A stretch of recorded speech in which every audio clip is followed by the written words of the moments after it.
How does this work? I don't know how it works. This is you. This is you, man. You tell me how it works. Well, yeah, the other one was easy. There was a countdown. Somebody told you when to start. Yeah. What do we do? You edit this together, so you decide. You do whatever you want, man. Oh. All right. Well, okay. So let's get back to first position. Is first position is a term, right? Yeah, we haven't moved. Hey, you shifted in your chair. Back to first spot. Okay. Okay. Ready? Let's do this, man. You gotta get in character. Oh, okay.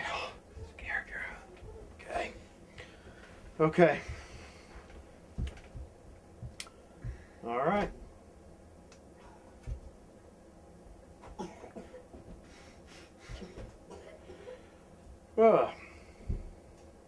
So, did you want to start, or You start, man. This is your show.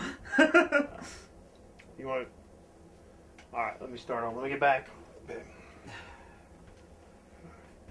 Oh, oh, okay. All right. Hey, everybody. Welcome to the Half Hour of Power in our brand new format. This is Joe. Jesse. Usually ask me what I've done with my week, so I'm all confused about. Should we still do that? Well, how was your week? Well, I guess we can do that. Again, like when you say, how was your week, I say, well, you sent me to Alaska to interview bears, and that's when we'll do that bit. Is that what we're going to do? Wouldn't that be a nice time to do that? It's like, oh, yeah, remember you said... Wait. You're talking about a bit right now. We can't give away the bit. You can edit! You can edit this thing. I don't know. Okay, so... Does that mean we need to start over again? Yeah, let's start over. Okay.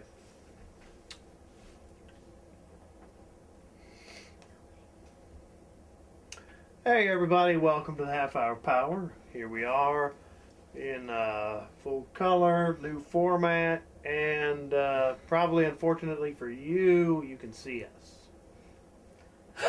Yeah. That's not a good thing. Yeah, so we've been doing this show 3 years on Blog Talk, and we had a lot of fun, and we decided, why don't we try the YouTube thing? So, I'm Joe, this is... Jesse. Hey, so Jesse, yeah, so, alright, I don't, so this is where we just talk about the movies now, right? Yeah. Alright, so, yeah, so we've been doing this on Blog Talk for a while. Here we are on YouTube. We're just trying to get ourselves used to the new format. If we like this, we'll just keep doing this. And if you like this, let us know what you think. What can we do to make the show better? Like I said, this is our first time trying this, so it's going to be a little bumpy for a little while. So until we get the hang of all this YouTube stuff and everything else. So... for this show, we are going to do Doctor Strange. And Grizzly Man, which... It's an odd combination. It is, so I figured we should do that, because we've always kind of done odd things like that sometimes. We've got a few shows that's like, why'd you combine those? We did a Richard Matheson tribute show combined with a Lone Ranger review, so that made no sense. But, yeah, well... But we did that. It makes sense in the aspect that we couldn't talk about the Lone Ranger for 15 minutes. I suppose in that way, because the Lone Ranger turned out being really bad. But yeah. But anyway, yeah. And if you want to know what we've been doing before, if you're new to us and checking us out, you can go on over to Blog Talk and go over to our show. They're still there, archived there. I don't know for how much longer, but they're still there. Joe Diesel's Half Hour of Power is what that's called. Jesse's been wanting to rename it, and especially since we're coming over here, he's been fighting with me about renaming it. So, so I think we settled on the Half Hour of Power only with no name above it. I like Mr. Poopy Pants Hour, but you know that. I don't know. We'll just call it the Half Hour of Power for right now. So anyway, one of the things we like to do, since everybody is at least this past year, I've been noticing it. They've been putting a lot of stock in what's that on Rotten Tomatoes, so we do like to look at the Rotten Tomatoes scores for the shows or the movies that we're talking about. So, did you look up Doctor Strange? I did look up Doctor Strange. Doctor Strange is still at 90% for critics and the audience score, so it's at 90%. 90%, you sure? Yeah, I looked it up. Well, let's see if I can figure out how to work this thing. I did a pre-show. You did? Oh, you already did it, huh? Yeah. Oh. I was prepared for the eventuality of you asking me that. You were, oh. Because when we did our test I show, knew that. that was one of our biggest problems, was trying to get the stupid. Yeah. Yeah, so I've got Doctor Strange. It's still loading up, you know, these little tablets. Doctor Strange with Peter Hooton, he's in that? Peter Hooton? You're looking at the 70s one. What? I see that now. You got me, Rotten Tomatoes. Got me. They sure did. There it is. So, the Doctor Strange with Peter Hooton, if anyone is curious, it doesn't even have a score on Rotten Tomatoes. So, because no one's ever seen it, most likely. Are you? Yeah, but it is on Rotten Tomatoes. So, but it's got no score. So, if you want to see the that was a television show, right? It wasn't a television show. It was a TV movie in hopes, like a TV pilot. Okay, so if you want to see that, go and watch that, and go to Rotten Tomatoes and rate it, so we can get a rating at least. Yeah, it's sad. Jeez, It's a little sad. It's a pioneering show. I've never seen it, but then again, I don't care about Doctor Strange at all. I've never read the books. I haven't seen the movie, and that's one of the reasons we're splitting it up. It's not that I don't want to see the movie. It's just I just haven't. And I never thought I'd say this. I am comic book movied out for this year. I am just comic book movie fatigued for the year. And I think I've watched all of them that came out this year. So what was this year? This was like Deadpool. I didn't see that, and I probably won't see it. That would be a hard movie to watch around a family. Yeah, Deadpool's not really a family movie, and from what I've heard, I'd probably enjoy it, but there was a lot of bad memories around the time that came out, so I probably won't watch it. So there's Deadpool, and there was Batman, Superman, and there was Civil War, and that was nice.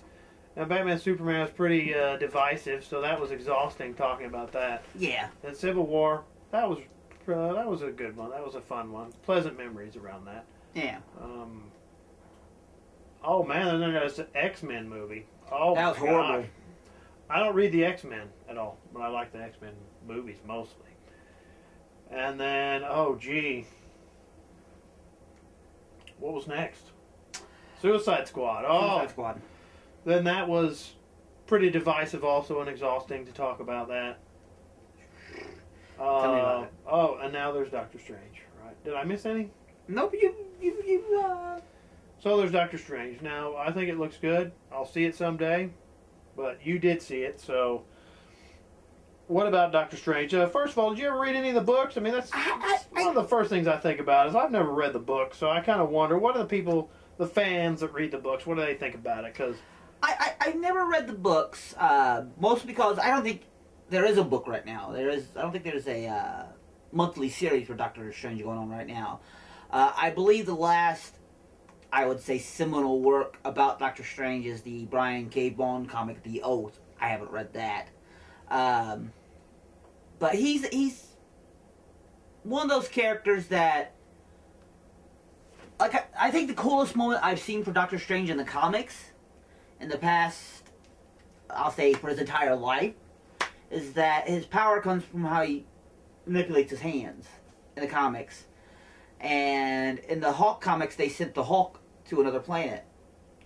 And when he got back, he was super pissed at him. Because they were the Illuminati. There was this big thing of the Illuminati with Marvel. And Doctor Strange was part of it. So Doctor Strange tried to do some magic on Hulk, and Hulk grabbed his hands and he shattered them. And that was the best thing that happened to Strange in the longest time. It's like...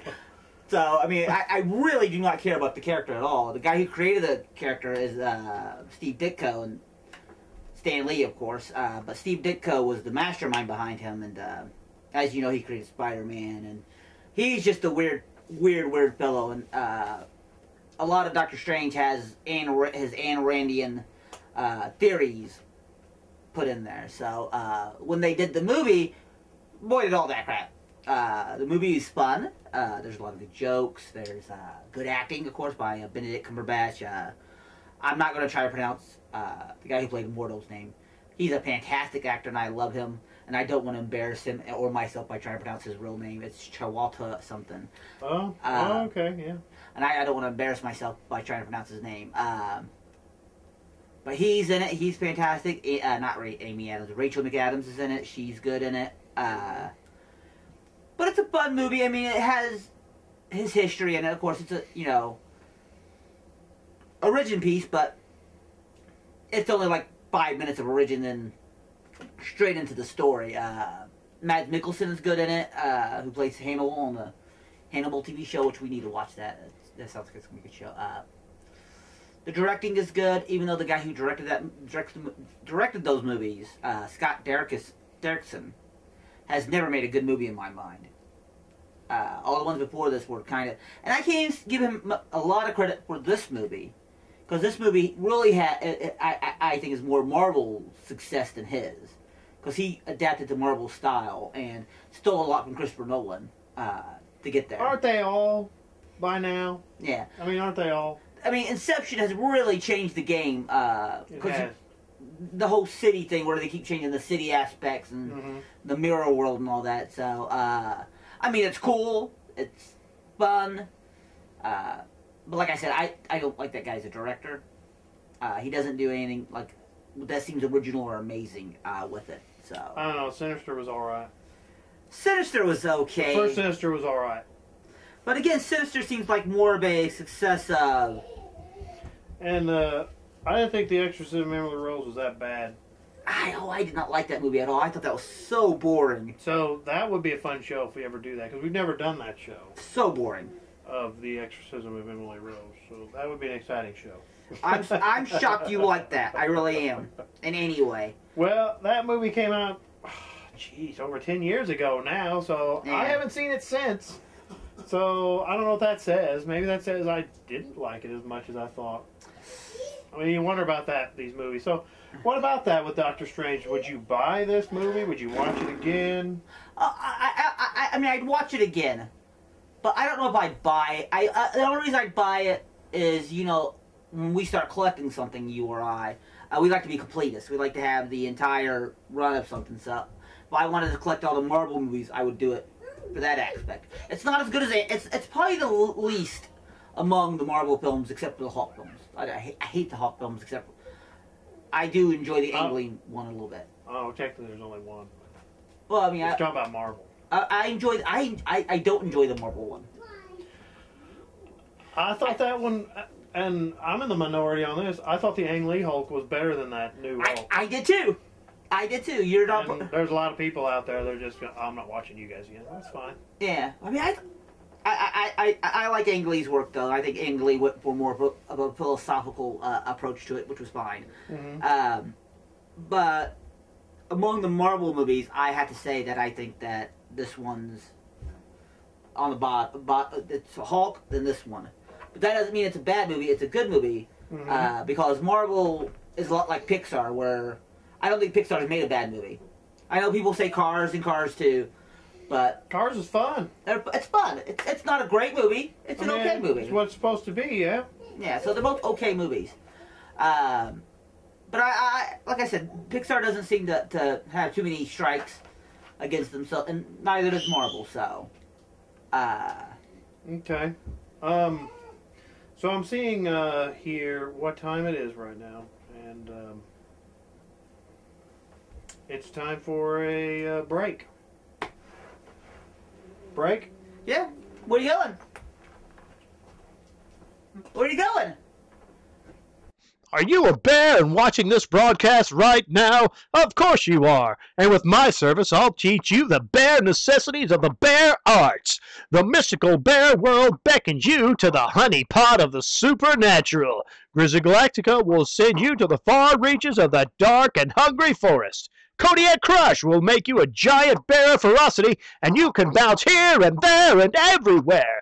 Black Bear Brigade will make one into many. You are legion, for you will be many. You'll spend many nights in a tent with this bear, learning the sacred mystic bear arts. You'll be the sorcerer supreme of the great Smoky Mountains.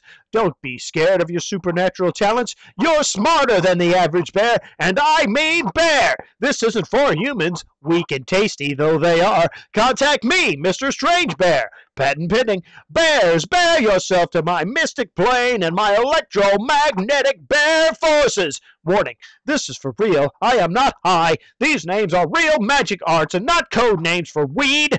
I am a sorcerer, so suck it! Is it over? It's over. Why did you leave? I'm not sitting through a commercial. I know it's our commercial, but I'm not going to sit through it. We edit this thing now. You could actually just cut away, then cut back. Oh. All right, then. Well, okay. All right, so let's get into the next movie then, shall we? So, Grizzly Man. So, have you seen this Grizzly Man?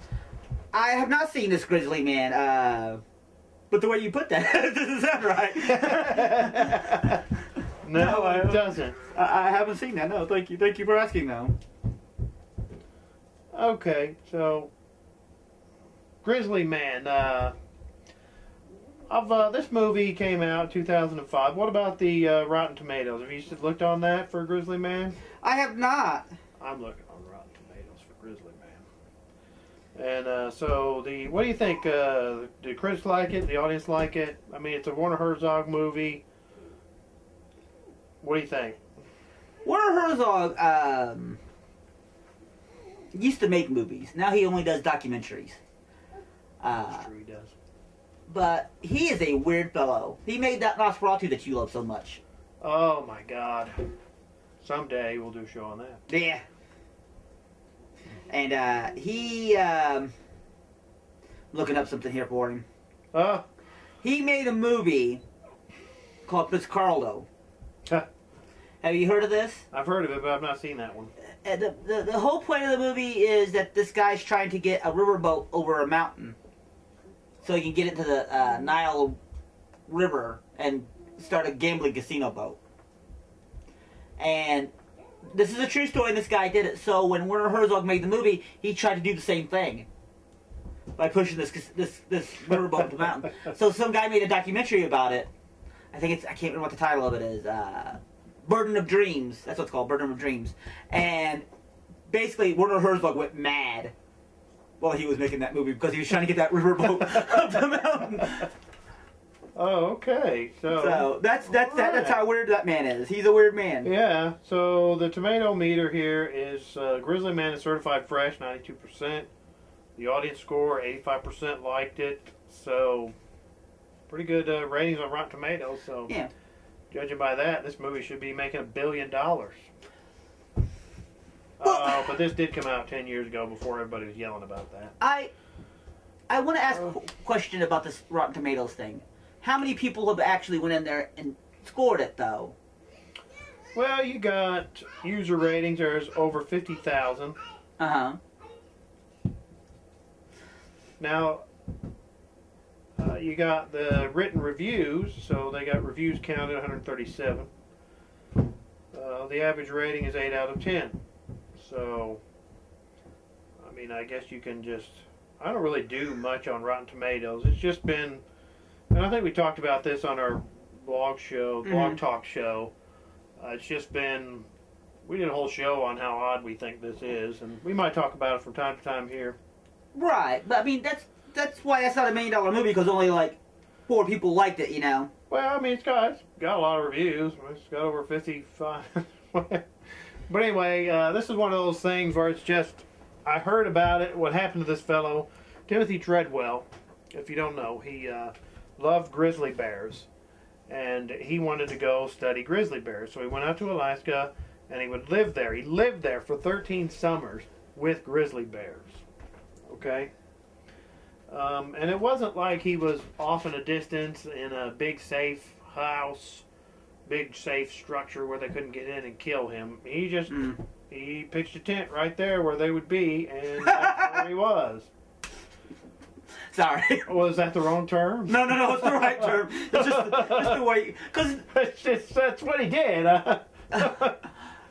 And he was, excuse me, he was right there where he could touch the bears, and the bears could touch him. And so he's studying the bears, and I think it's after the 5th or almost the 10th summer, he decides to start videoing his exploits. So he's got a lot of video of it. I mean, a lot of the documentary is a lot of his videos, and Werner Herzog's got a great voice to narrate this. Yeah. This documentary, and it's just he's trying to figure out, well, what is it? What drove him to do that? And he leaves the conclusions to us, Right. because you can't really ask Timothy, well, why did you really want to go live with the bears? Yeah. But I thought it was well done, well put together. There are lots of interviews with people that knew him and talked about what he was trying to do. And in particular, so he does get killed by the bears. Of course he does. I mean, yeah, so. Of course he does. In case anybody watching was like, oh, what happened? Is he still out there? He's dead. Yeah. He's out there, but he's dead. So he gets a... It teaches you a very valuable lesson, though, about not trusting strangers, doesn't it? Yeah. Trust them guys. So they turn the camera on. From what I understand, they turn on the camera. Now, the camera still has a lens cap on. So him and his girlfriend are in the tent. They turn on the camera. I don't know why. It doesn't really... They don't really say why they did, if they even knew why they did. It could have been a complete accident.